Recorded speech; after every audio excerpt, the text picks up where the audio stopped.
and welcome to our last show for Series 5. We hope you've enjoyed the lineup of talented individuals and artists we've offered up over the last few weeks. And hopefully you've saved some headspace for one more episode. This last show will have you licking your lips and heading to the kitchen. It's our Cooks and Books episode and it's tasty. Since Shelf Life first appeared on your screens, mainstream culture has gone cuckoo about food. From celebrity chefs to pop-up restaurants, cooking has moved way beyond the kitchen. I don't go out of my way to cook personally, but I do love watching other people do it. That I know. OK, well, in this show we'll meet the mother and daughter duo who are promoting their version of Western Sydney's authentic food culture through their blog. But before that, come along with us to an annual food event with a literary bent. The Food and Wine Festival is the brainchild of Sydney-based food writer Barbara Sweeney. It's a place for people who love food and words and cookbooks. If you love cooking and you love food and you love reading, inevitably you read a lot about food. And these are the things I do. I started a Food Writers Festival 3 years ago called Food and Words. It really was waking up one night going, what do I love most in the world? I love books and I love food, and how can I bring them together? And that's really the genesis of Food and Words. Food and Words is a one-day program where you get to listen to 12 leaders in their field, and then we break and we enjoy really good coffee and really good tea and really good food. But more than anything, it's a gathering of a community of people who are interested in the same thing. Well, I co-own a company called Feather and Bone, which is a butchery, essentially. We source sustainably raised livestock from mostly New South Wales farms. I'm passionate about food, but what I'm really passionate about is how food is produced and how we engage with food. And all livestock is raised on chemical-free pasture. I think any opportunity to talk about food beyond just, celebrity chefs is a good one.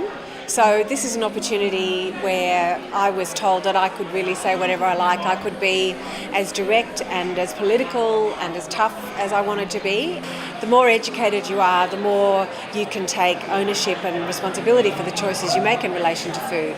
I've really allowed the information to just wash over me and to just absorb all the fascinating speakers that we've had and the diversity. It's changed from cocoa to bees to Indian cuisine and culture. Well, I was invited to come and talk here about some of the things that really interest me. So I work a lot with cocoa farmers in tropical countries, and I thought it was interesting to bring the perspective of where do these exquisite foods that we eat and enjoy, where do they come from? And to give some sort of perspective about the people who are involved in actually producing that food. Look, I think what's really good about this festival is the way it makes you think about food, where the food comes from, and specifically how people write about it and how we convey our stories around food. What I love about Food and Words is that already it has inspired other people in the world to start food writers' festivals. And I got a phone call last year from a couple in Nova Scotia who said, we'd really like to do what you're doing. And they did. So they staged their event last weekend, and today they sent us a little video message saying hello from the other side of the world. It's very exciting. A lot of people here are students of gastronomy, they are food writers, they are food readers, they're also food travellers. Nowadays people travel for the food as much as they do the historic buildings or history of art. It isn't a sensory experience particularly that you've eaten something terrific.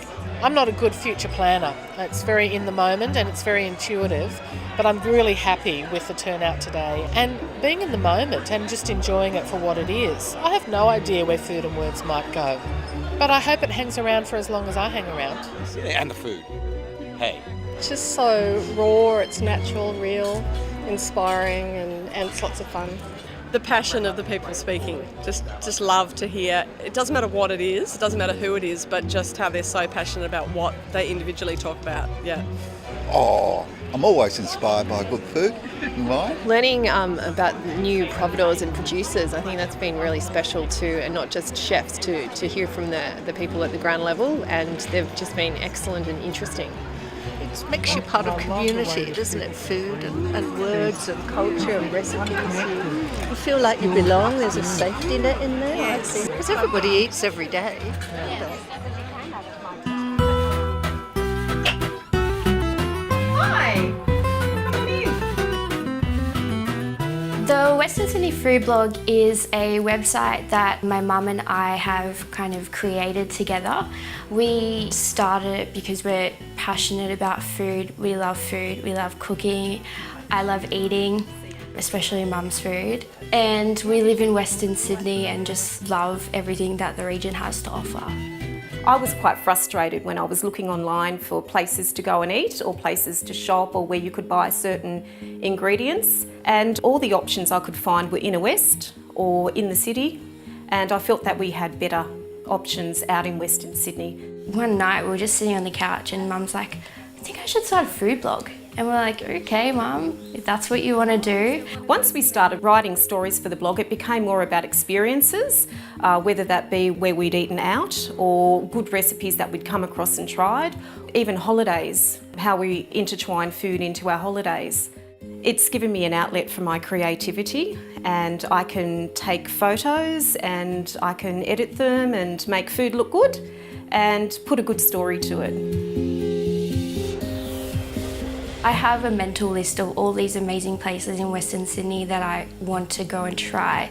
There's so many places on my list that I just haven't been to yet, but it's about finding the time to go there. Alice eats out a lot more than me, so she will often go out and she writes her stories about where she goes. Sometimes we do things together and one of us will write about it. If we're together, I generally take a lot of photos, so I'm usually the photographer on joint trips and she may be the writer. When I go into a restaurant, we don't mention that we're food bloggers. I think restaurants have a little bit of, they're not too keen on food bloggers a lot of the time. They think that we're going to be really critical, but Mum and I have a bit of a policy. There's enough negativity in the world. We don't want to write anything negative about anyone. If we do go to a restaurant and we don't particularly like it, our policy is we don't write about it. I think we've got a great reputation of food in Western Sydney. We've got a beautiful main street down in Auburn where you can just walk along and go to several different bread shops and get beautiful bread and Lebanese sweets, falafel. We pay for our own food when we go to restaurants. We don't tell them we're food bloggers. A lot of our posts is also just about our shopping trips to food grocers, to markets, so we're not sponsored by anyone for doing this. I don't know who our audience is a lot of the time. I know that our friends and family do look at the blog and we do promote it over social media, so I expect that other food bloggers may have a look. But we get contacted by people out of the blue that find us somehow and we often wonder, oh, where did they find us? You have to be reasonably dedicated and expect to put quite a lot of time into putting together your articles and finding your content and researching what you want to write about. I'd actually like to incorporate a YouTube cooking channel to complement my blog, where I can go and pick up ingredients in the suburb of Western Sydney and show people how they can use them.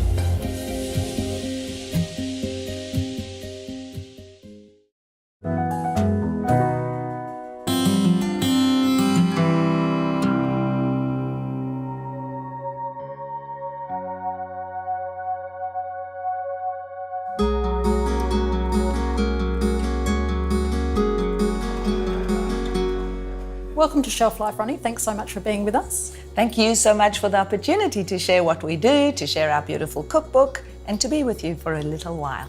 Could you tell me first how you came up with this amazing, inspiring idea?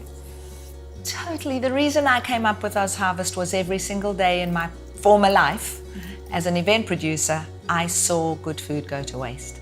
So when it came time for me to think about what my purpose in life was, why I was put on this earth, I started thinking about what would be beneficial and how I could make a difference.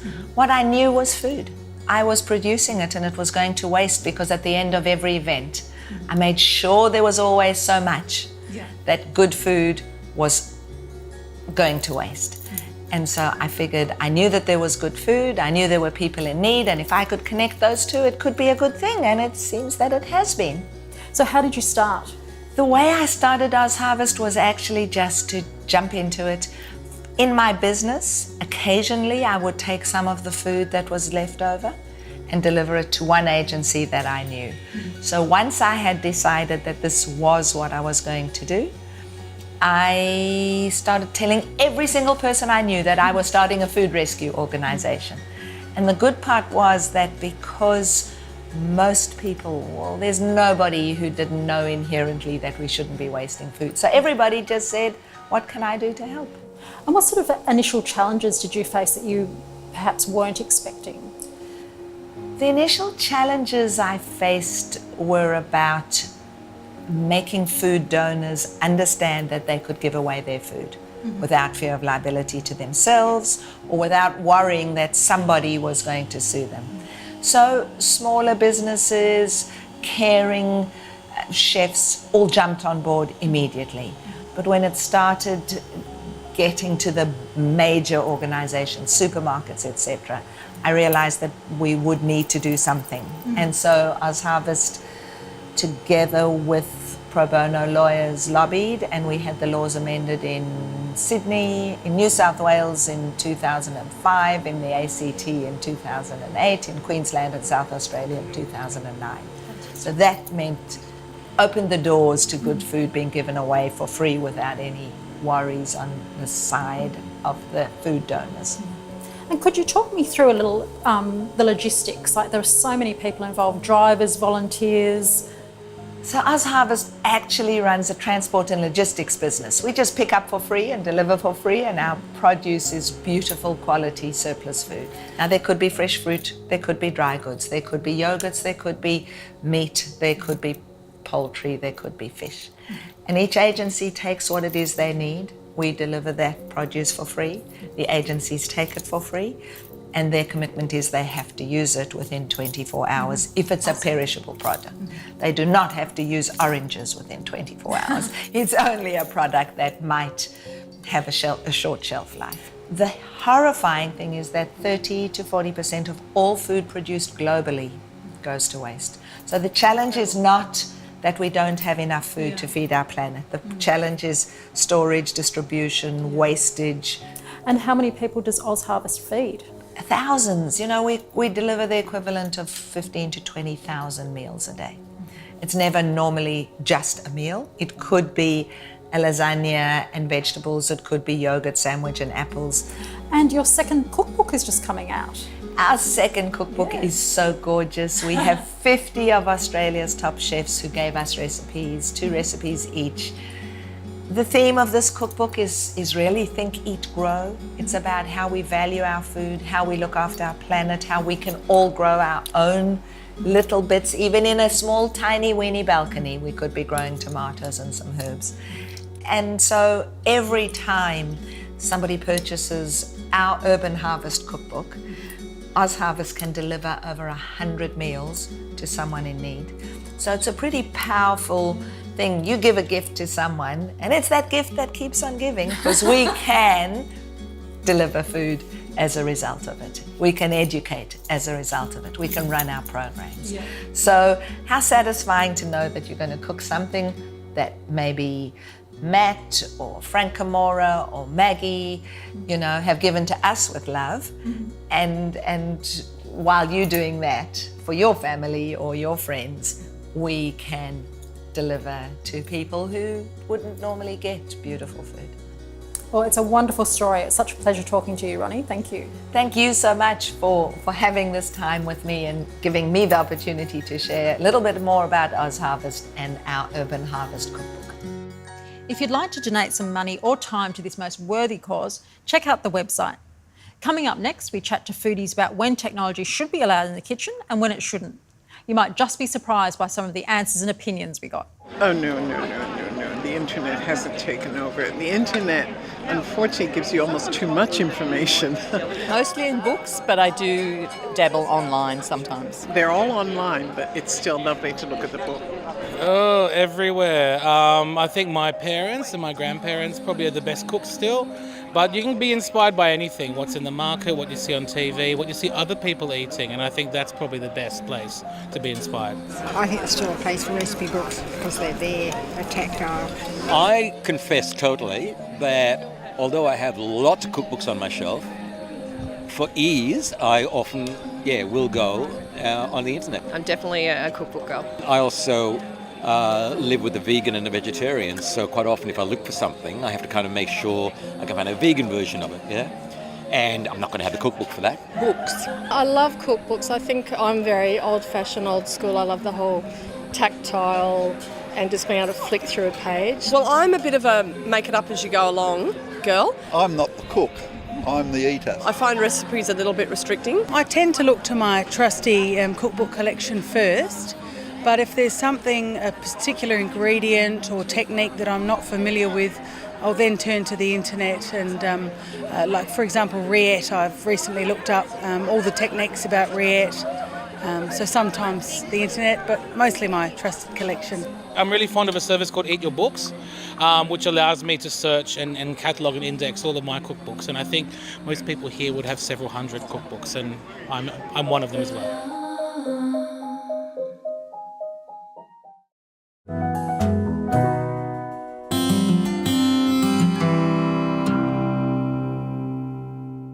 Cookbooks have been around forever. Some of the earliest go back to the 4th and 5th centuries, and they include, if you're interested in a touch of the exotic, cooking with flamingos. With tastes, diets and food cultures always changing, there's a little sign that our love of new recipes will slow down. Our next guest captured our imagination with her new cookbook, which mixes a lot of ingenuity, a dash of hard work and a big dollop of flavour. Come and meet Sydney's one and only vegetarian butcher, and I think it's safe to say that you won't find any flamingos in this story. Hello, I'm Susie Spoon. I'm the vegetarian butcher. I became vegetarian, I guess, when I was 16, and I went to live in New Zealand on a dairy farm. And I didn't mind the dairy bit. I mean, I'd been on dairy farms before and I understand what goes on. And while it's not ideal, I totally get that, but they had chicken broiler farms. So they'd bring the little chicks in and put them in big sheds, and then over a course of a few weeks, they'd grow to be massive, and then they'd go out on a big truck to be eaten. And I'd never seen that before, and that was quite horrific. It was disgusting. So that was the catalyst that made me vegetarian when I was 16. I've been making vegetarian and vegan, not meat products for a really long time. And then I worked for Toby Maguire when he was here making The Great Gatsby. And I fed him all of my not meat things, and he quite enjoyed them. And so then I'd talk to friends, and my friends would say, well, they're delicious, and it's possible you could sell those, you know. So then I started to make them and sell them at Marrickville markets. And so I just had a little stall and just put out a few products, and it went crazy. There was like 4 people deep at the bar, you know, and I couldn't make enough of them. I opened this shop, and now we're thriving, and we've got a cafe area. Our product range has grown, and it's full steam ahead now. In the supermarkets, the things that you can buy for vegans and vegetarians are so processed, and there doesn't seem to be much love put into them. They're just like chewed out by a machine, you know, but we hand make everything. So we make sure that every single batch is delicious. The food that I make, it is quite realistic and a bit like meat. Nothing that we make is like meat in taste. We use all vegetable-based things for flavour, like garlic or ginger, horseradish or paprika and other herbs. But in texture, I do like to replicate meat in texture, because as vegetarian, so many times you just get a meal that's really soft, and you could just eat it with your fork. And it's so great to actually get to cut something up or like put something in your mouth and chew it, you know. I had been writing a cookbook for like at least over 10 years, just gathering recipes, and whenever I make something at home, if it was good, I'd write it down, you know. And I'm one of those people that goes to the cupboard, pulls everything out and goes, okay, well, what can I make with this, you know? And I never follow a recipe book. So I had written down, you know, almost 100 recipes. I was approached by Pan Macmillan, by the publisher, and she asked if I'd ever thought of making a cookbook or writing one. And I said, well, you know, actually I have one, but I don't know if it's worthy, you know. So I gave it to her, and she said, yeah, well, this is totally workable. This is great. We can, you know, change this a little bit and add a few things here and take away a few things. So I just spent all last year working on it, and in my spare time. And then it was published in October In the book, there's a whole range of recipes. So it does go from sweet and savoury, things for breakfast, things for lunch, things for dinner. And there's things in there that are really healthy, and there's also things in there that are really fun that you probably shouldn't eat every single day. I guess some vegans and vegetarians don't like me using the word butcher. It's only a very small few, but I think it describes what we do really well. Some people are so put off by the name they won't come in, but I don't think that will last long, because the things that we make are so delicious. I think they will just come in anyway. And then I've had butchers come in ranting and raving at me and telling me how terrible it is that we're using the word butcher, because they are a trained profession, and what an terrible insult that is to them. And so I was like, oh my goodness, I don't want to insult anybody. Like, I did feel very, terrible that happened. But I don't feel I've done anything wrong. It is a living language, and I think that words change all the time, the use of words. And so I don't think it's bad that we've used that name. And the name has actually got us quite a lot of publicity. So really, for marketing, it's been great.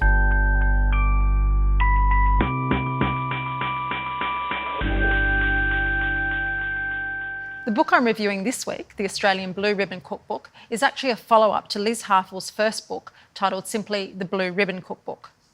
These are no ordinary cookbooks. They feature the recipes of amateur cooks who compete in country shows, along with their profiles and even some family secrets. They're as much a social history of country food as they are a recipe book.